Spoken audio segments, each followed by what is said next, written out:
સહિતના અધિકારીઓ સાથે આ પોલીસ કર્મીઓ આપ જોઈ શકો છો આરોપીઓને એક એક કરીને અહીંથી ઉતારવામાં આવી રહ્યા છે અને પોલીસ સ્ટેશન લઈ જવામાં આવી રહ્યા છે।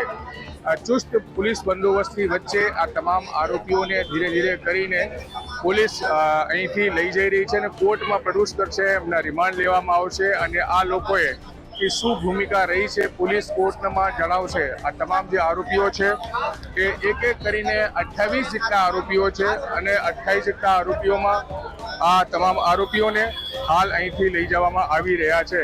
તો સુરતના ઉમરા પોલીસ સ્ટેશનની આ તસવીરો છે। આ એ તમામ લોકો છે જે પથ્થરબાજી કરી રહ્યા હતા અને પોલીસે તમામ આરોપીઓની ધરપકડ કરી છે અને હાલ આપ એ જોઈ શકો છો કે અત્યારે અહીંથી પોલીસ એમને કોર્ટ તરફ લઈ જઈ રહી છે। તમામ આરોપીઓ જે પથ્થરબાજી કરી હતી અને પથ્થરબાજી કરનારાઓ આ જે તમામ આરોપીઓ છે પોલીસ એમને બસમાં બેસાડીને અહીંથી સુરત કોર્ટ તરફ લઈ જઈ રહ્યા છે। પોલીસ આ તમામ આરોપીઓને કોર્ટમાં રજૂ કરશે અને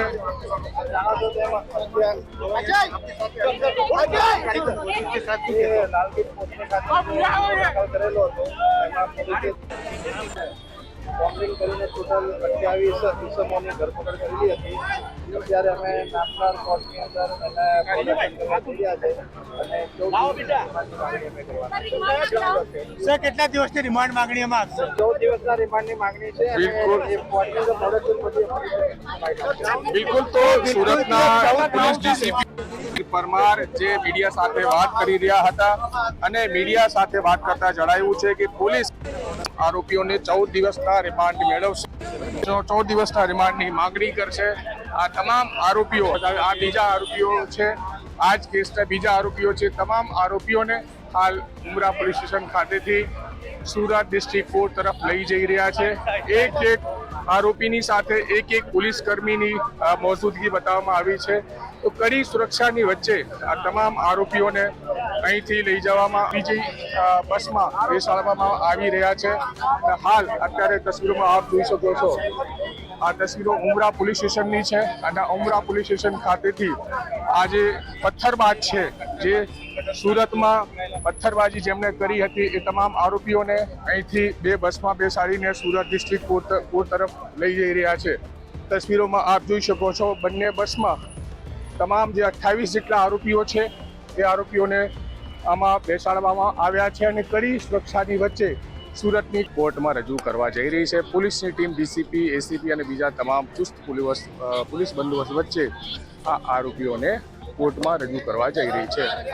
આ ડીસીપી પિનાકીન પરમાર છે અને અત્યારે આપ જોઈ શકો છો બીજા જે આરોપીઓ છે તેમને અહીંથી કોર્ટમાં રજૂ કરવા જઈ રહી છે।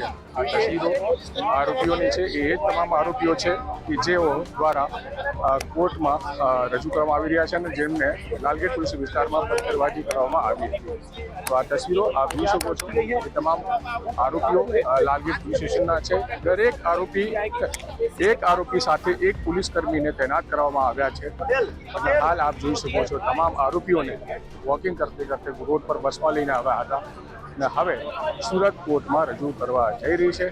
પોલીસ જે છે 14 દિવસના રિમાન્ડ માંગવાની છે। તમામ આરોપીઓની વિરુદ્ધમાં જે બી પુરાવાઓ પોલીસે એકત્રિત કર્યા હતા એ ગ્રાઉન્ડના આધારે પોલીસ એમના જે છે રિમાન્ડ માંગ છે। 14 દિવસના રિમાન્ડ માંગવાની છે અને આ તમામ 28 જેટલા જે આરોપી છે એમને કોર્ટમાં રજૂ કરી રહ્યા છે અને પોલીસ હવે એમની રિમાન્ડની પ્રક્રિયા કરશે અને એમની શું ભૂમિકા રહી છે આખા કેસમાં એની તપાસ કરશે। તો આ તસવીરો સુરત કોર્ટની છે અને સુરત કોર્ટની અંદર તમામ આરોપીઓને પોલીસ કોર્ટમાં રજૂ કરી છે। 28 જેટલા આરોપીઓ છે અને 28 જેટલા આરોપીઓને પોલીસ એક એક કરીને કોર્ટમાં પ્રોડ્યુસ કરી રહી છે। પોલીસે આ તમામ આરોપીની વિરુદ્ધમાં કયા પ્રકારના પુરાવાઓ ભેગા કર્યા છે, કયા પ્રકારના આના ઉપર આક્ષેપ છે એ કોર્ટમાં જણાવશે અને પોલીસ 14 દિવસના રિમાન્ડ માંગવાની છે। જે રીતે ડીસીપી પિનાકીન પરમારે બતાવ્યા છે કે 14 દિવસના રિમાન્ડ માંગવાના છે। તમામ આરોપીઓને હાલ આપ જોઈ શકો છો કોર્ટમાં રજૂ કરી દેવામાં આવ્યા છે અને હવે કોર્ટ આ પોલીસના પુરાવાઓને ધ્યાનમાં